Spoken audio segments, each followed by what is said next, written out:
এর ভিতরে কি সরকারের কোনো ব্যর্থতা আছে বলে মনে করেন আপনি?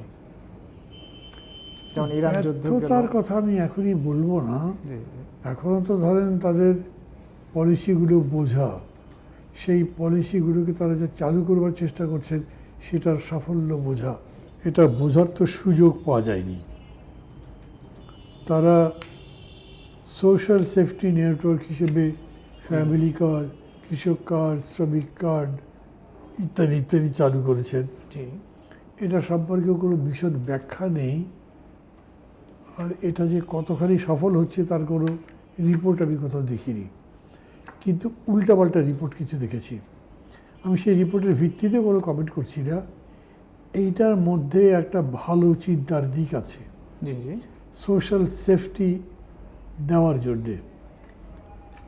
মানে যেমন ধরেন ফ্যামিলি কার্ডের কথা যদি বলি, এটা যদি ঠিকঠাক মতো ডেটাবেজ করে ফ্যামিলিগুলোকে চিহ্নিত করে তাদের কাছে দেওয়া যায় তাহলে ভালো হতে পারে। কিন্তু খোদ ফাইন্যান্স মিনিস্ট্রি থেকে রিপোর্ট করা হয়েছে কৃষক কার্ড পেয়েছে 2-3 মানুষের কথা বলেছে তারা, পত্রিকায় ছাপা হয়েছিল জি, জি। ইংরেজি পেপারে, যে তারা কোনো কৃষকই নয়। তো ওই ডেটাবেস তো করা হয়নি। এখন যদি মনে করেন আগে যে ডেটাবেস করা আছে পিবিএস বা আর কেউ করেছে সেটাতেই নির্ভর করা যাবে, সেটাও যে কতখানি সত্যি তাও তো জানি না। মিলে সাফল্যের কথা আমি ঠিক বলতে পারবো না।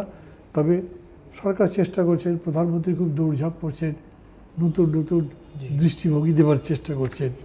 ওই কি বলে কার্ট চালিয়ে গরুর গাড়ি বা বানানো একটা গাড়ি চালিয়ে কিংবা হেঁটে ড্রাইভ করে ইত্যাদি। নিজে যাচ্ছেন। বাট এগুলো মানে এগুলো সামগ্রিকতার সাথে মিললে ভালো যায়, সমগ্রটা যদি ভালো না যায় তাহলে এগুলো ভালো যায় না।